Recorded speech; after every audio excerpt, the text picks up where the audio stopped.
Bonjour, je m'appelle Delphine Boutet, je suis responsable de la Digiferm de Boinville. Alors, le projet Digiferm est un projet qui est né il y a à peu près 1 an et qui regroupe l'ensemble des instituts techniques, Lidl, l'ACTA, l'ITB, Terrinovia et bien entendu Arvalis.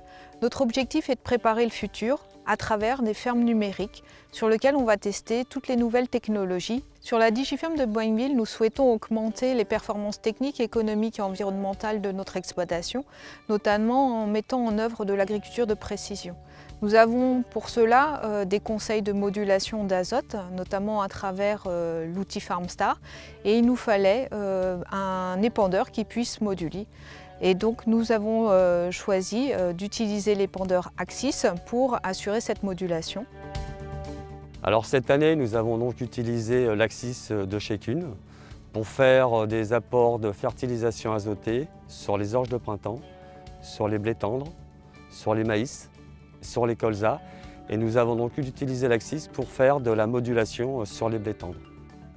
Nous utilisons l'Axis avec la console John Deere, la 2630, donc qui est un branchement par Isobus. La compatibilité a été plutôt bonne. Nous n'avons pas eu de problème de connexion et nous avons même la possibilité d'avoir à l'écran l'Axis et les fonctions GPS de la console 2630 John Deere.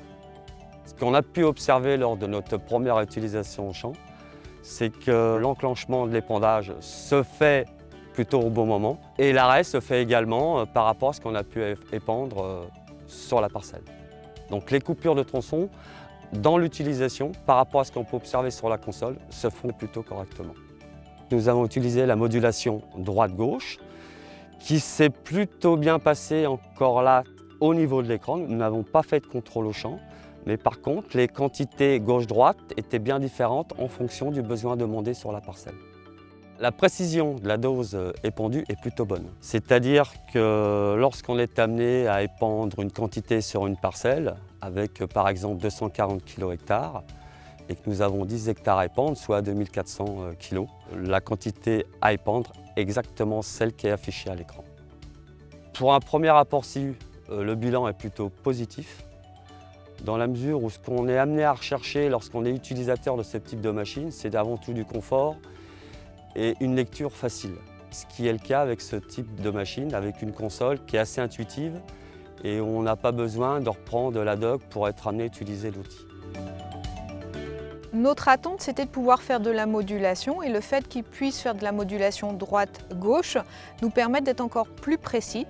C'est la précision aujourd'hui qu'on recherche sur les Digiferm, notamment celle de Boinville. Cet outil rentre vraiment dans l'objectif par rapport à la précision qu'on demande, avec l'utilisation de FarmStar qui nous permet de moduler les quantités d'azote à apporter. Et les autres outils devraient être ouverts davantage pour aller vers ce sens de façon à être le plus précis possible lors des interventions sur parcelle.